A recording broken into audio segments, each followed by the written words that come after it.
Hi, everyone. National statistics show that roughly 7.5% of children ages 3 through 17 in the U.S. have experienced voice, speech, or language disorders. The prevalence of these disorders are higher for younger children and somewhat diminish as they age. Further, children who were toddlers during the pandemic have statistically higher rates of diagnoses in these areas. In today's Teaching Matters, we'll be exploring how new technologies can be used as a potential intervention to aid improvement in phonetical skill acquisition for students. Welcome to Teaching Matters, a podcast exploring all things teaching and learning. Teaching Matters is produced by NPR affiliate WOUV Public Media in Athens, Ohio. And here is your host, Dr. Scott Titsworth, Dean of the Scripps College of Communication at Ohio University. Thanks so much, Trinity. Today I'm joined by Shail Silver. He's the co-founder and CEO of Speech LP, an AI-driven speech and language learning platform that he launched in August of 2025. Shail is a serial entrepreneur as he's also in a similar role for Paragraph AI, a writing-centered AI tool. Shail, it's great to have you on the podcast and learn more about the platform that you've created. Yeah, Scott, thank you so much for having me on. It's really a pleasure. So let's actually start with your background. I mean, as I mentioned in introducing you, you've launched a couple different companies that are ed tech and oriented in that space. What's your background and what got you into this field in creating these types of solutions for people? For sure. So I guess I consider myself an entrepreneur. Before getting involved with Speech LP, I've started other businesses. We had a successful exit of a more brick and mortar heating and cooling business back in 2017. And since then, I've been looking for something that I could get involved in that could make a real difference and could, leverage cutting edge technology. And, with Paragraph AI, I got familiar with the general AI space. We launched Writing Assistant about a year before ChatGPT launched. And that also gave me an opportunity to really reflect on how, students are going to use this technology and, where it can provide the biggest benefits. And,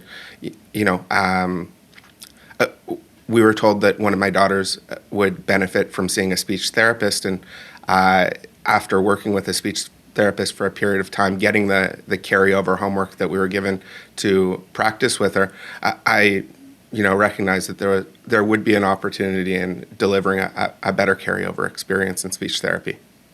So Speech LP was something that emerged out of a very personal experience for you and your family. It wasn't something you were just chasing then.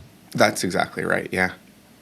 When you started the company or you started designing the application, you just mentioned that you were working with a professional and you saw the types of assignments that your daughter was giving. What did it look like? In other words, you created your app to solve what you perceived to be an opportunity or perhaps a problem that students were confronting. What did it look like when your daughter was going through that made you think we could maybe design something that would be value added to this? Yeah, I mean, I guess I can describe, our experience. So we were recommended to speak with a speech therapist. We were lucky enough to get an assessment.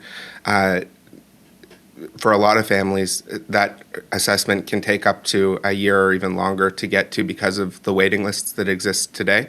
And they're quite expensive if you can afford it outside of the system, if you can get it. When we started working with our speech therapist, she was very busy. She'd be able to meet with us for maximum an hour a week. And during that time, there's a lot of drilling with our daughter. After that time, she would hand us a few pieces of paper or, give us a link to practice, basically flashcard games. And it's then on the parent to spend the next week. If you're lucky, you're seeing a speech therapist weekly, but sometimes you can go longer periods where you basically have to play these flashcard games with your child and keep them engaged on your own. And I the only person more bored by the games that we were assigned than me was my daughter. And it just felt like you could wrap these flashcards basically in a game that was more fun for a child to want to play, and make that experience more about letting the game do the drilling, and you can be there being like, oh, I caught that, or there's some cute videos of me playing it, or some of our speech therapists playing it with some of their students, that, you get a feel for how the technology sort of does the drilling, and then the parent in the room gets to actually, pay attention to higher level things and make it fun. Mm-hmm. Very good. I think maybe it would be prudent at this point to let viewers on YouTube be able to see the video. If you're listening to this on a podcast that's audio only, Shail's going to be talking about what's being seen in the video, but I'm going to go ahead and play a screenshot that you provided me beforehand of the app so that viewers and listeners can understand a little bit more about what's going on. So let me get that playing. And Shail, if you need me to stop or to pause this as it's playing, don't hesitate. For sure. So you can see here we've got multiple games. We actually have a few more that are coming today in today's release. This is where a parent or a speech therapist can go to choose the sounds in the initial, medial, or final position that they're going to be working on for that period of time. We've also added a few things in the current version, advanced SLP features, including phonological processes that you can isolate. So that's in the app version that's being released today. So you click Start Game, you pass the phone to the child. When you click I'm ready, it proceeds on to play the game. That's Perry, our mascot. You'll see the camera's in the background, and that's me. One of the reasons that we do that is in speech therapy, you've got a child seeing their mouth movement, and so we show the camera so the child's able to see their mouth articulating. It says the word, then you say the word back. You can't actually hear me saying it because of the camera, but you'd say hair. You can see our speech to text, our SLP view. That's not available on the parent version, but SLPs are able to actually see the phonetic IPA and speech to text of what's being said. The child says the sounds, they get rewarded for successful passing of the cards, and you click next, and essentially that's the experience. I noticed that, and maybe this changes from one game to another, but the penguin's a prominent feature in the game. What's the story behind that? Yeah, so my daughter helped name Perry the penguin. We have a costume of it. Different people in our office, including every one of our engineers, has dressed up as the penguin before as well, which is so much fun to bring that personality into an engineering team. So we just have fun with it. We have many other characters. We actually just released today 2 new characters. A bear, as well as a baby crawling. So there's more characters coming, but Perry was our first. I'm going to go ahead and play. There's still a little bit of the video left, so let's see what that looks like. For sure. So I'm pretty sure I just clicked through. In the top corner, there's a settings button. You need a code to access settings. This is just, the parent writes those numbers, so it's parent locked. You're able to complete a screener. After the screener, you actually get a report of how your child articulates every sound in every position, what they said, and what they were trying to say, and then we can recognize, potential speech discrepancies between what we heard them say and what they actually said.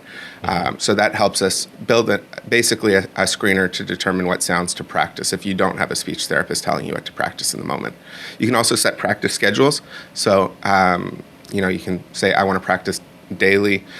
10 minutes is all it takes to make a real difference every day. If you have 10 minutes a day and you can put your child in front of this screen, I know any screen time is obviously a concern for a lot of parents, including myself, but my theory is if it's productive screen time, like Speech LP, it's the pros outweigh the cons. And so set a reminder for 10 minutes a day, and it really could have a profound impact on your child's future. Mm-hmm. There you can set the settings, and yeah.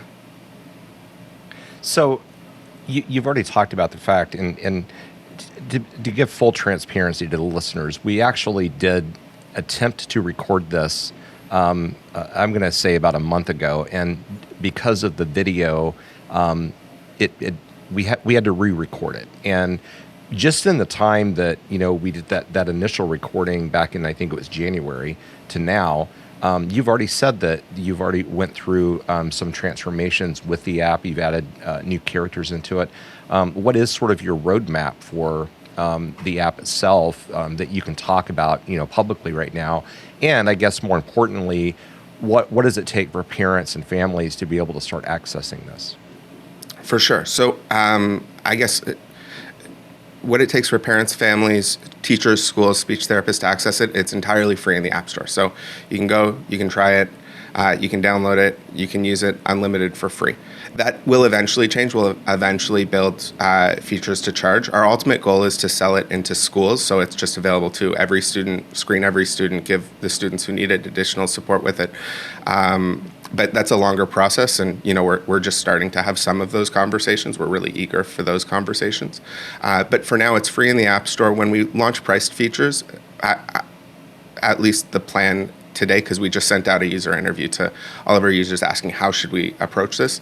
The plan today is that it's going to remain free for educators, speech therapists, and schools, and that for the time being, and that parents will have an option through their school to access it for free, or will have a fee to access it on a subscription.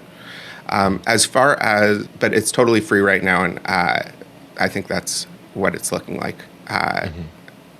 So the plan for our roadmap is we're currently working on the ability to deliver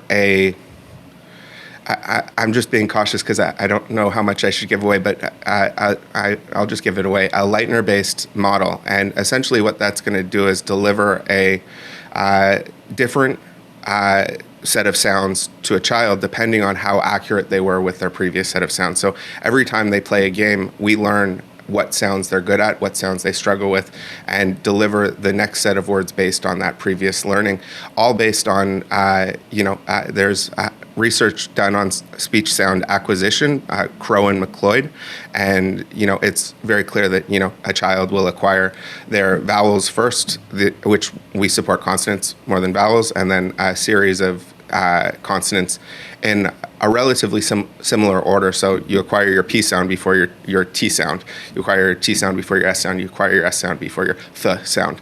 And so we deliver that system in a way that is unique to every child, and that's coming in the next, hopefully, few weeks. We're adding more games, repeated, like a lot more games, a lot more characters. On the newest version, we've added new characters, and essentially over the last month or so, we've built a system that makes it easier to add games. So, you can probably expect us to have 50 plus games by the end of this year.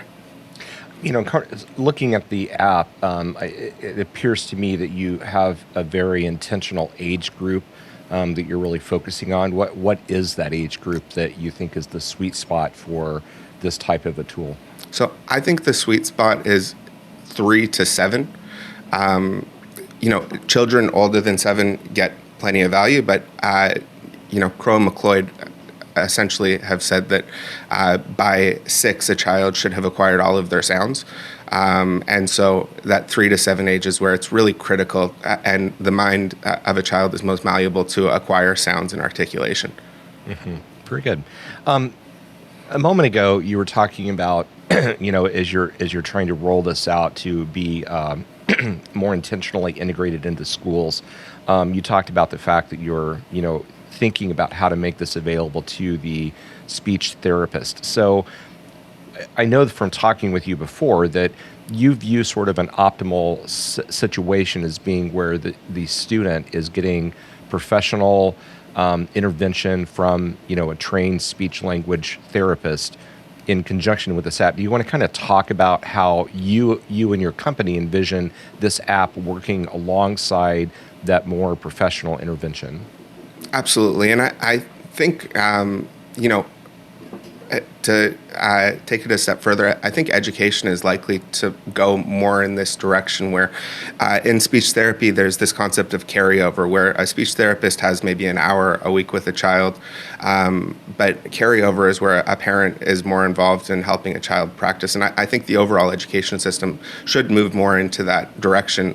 I can't say should, I don't know enough to say should, but may benefit from moving in a direction where parents are more involved and are you put more of a focus on homework with a tool that knows the homework's getting done, where you're able to in speech therapy or potentially in a classroom, it's less about drilling and more about having conversations with the child, understanding where their knowledge gaps are and thinking about how you can teach and fill in those knowledge gaps while leveraging the technology that's available to you to make the parent more involved in the process.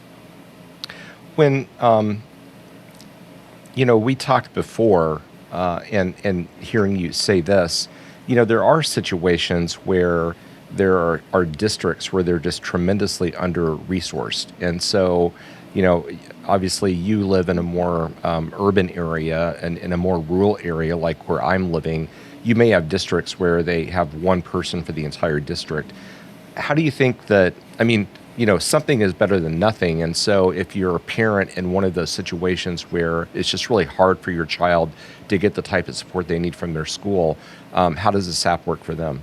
Yeah, it's a really good point. ASHA actually states that nearly half of children aged 3 to 17 with a speech sound disorder do not receive intervention.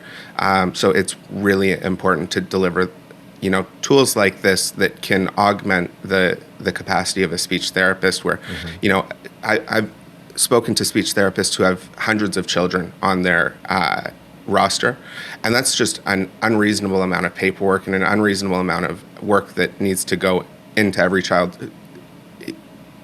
With tools like Speech LP, those speech therapists are able to manage their workload a lot easier and get, basically delegating a lot of the drilling to AI while spending more time, focusing, like I said, on building connections with the children and identifying those learning gaps.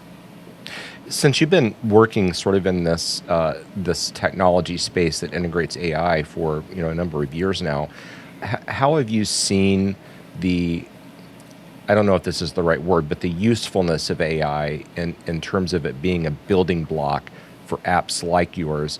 How have you seen it change? My perception, is that when ChatGPT dropped, it was like an overnight sea change in education. But we know that AI was around way before that, and it's not that ChatGPT was the time that it was invented; it was the time that people started to pay attention to it.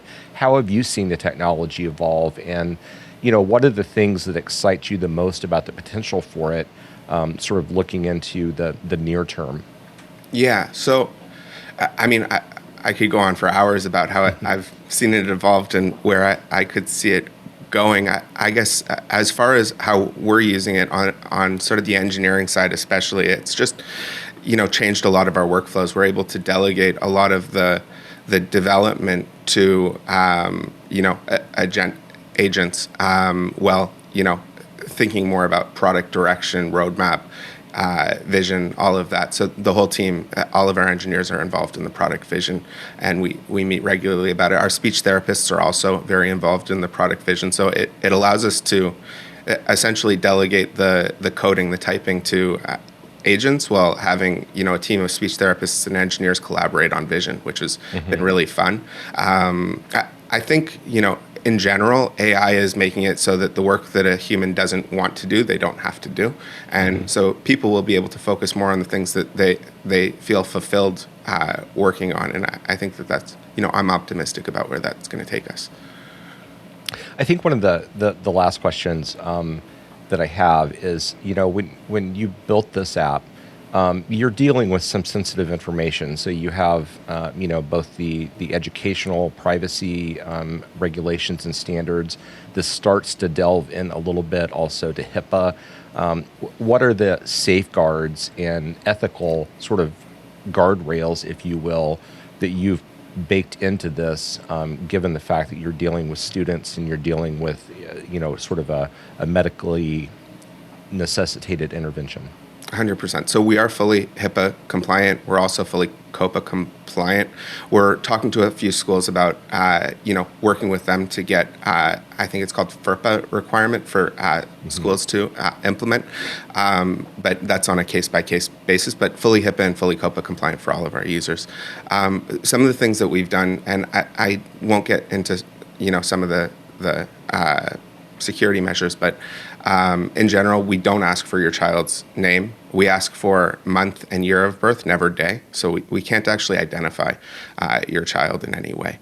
As far as the parent, we don't ask for any information from you. We don't know their name. So it's actually presented a slight,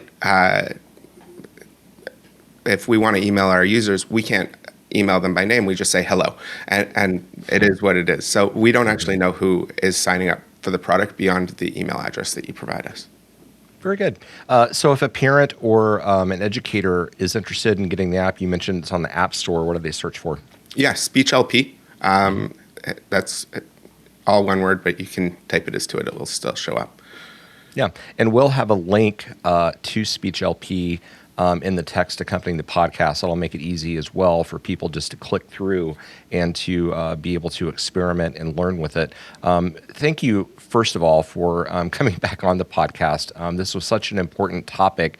I didn't want to lose it because of a technical glitch, and so I really, have gratitude for you for giving another hour of your time to the podcast so that we can get the message out about Speech LP. And also, I just want to congratulate you. It's really exciting to hear you talk about, sort of the origin story and then how it's developed, and then this tremendous resource that is available for people, families and teachers to be able to use. So thanks so much for what you're doing. Thank you so much, Scott. I really appreciate the opportunity to be on. Absolutely. And as I mentioned, look in the text accompanying the podcast for a link to Speech LP so that you can learn more about it. And as Shail said, you can go to the App Store and download this and start using it right away with your child, or just to experiment with it by yourself. Thanks, everyone, for listening to Teaching Matters and watching it on YouTube. If you have comments, thoughts, or suggestions, feel free to reach out to us by emailing us at teachingmatterspodcast@ohio.edu. That's all lowercase and all one word. Special thanks to April Koska and Trinity Sweet for being the associate producers of the podcast. We hope that everyone has a great day.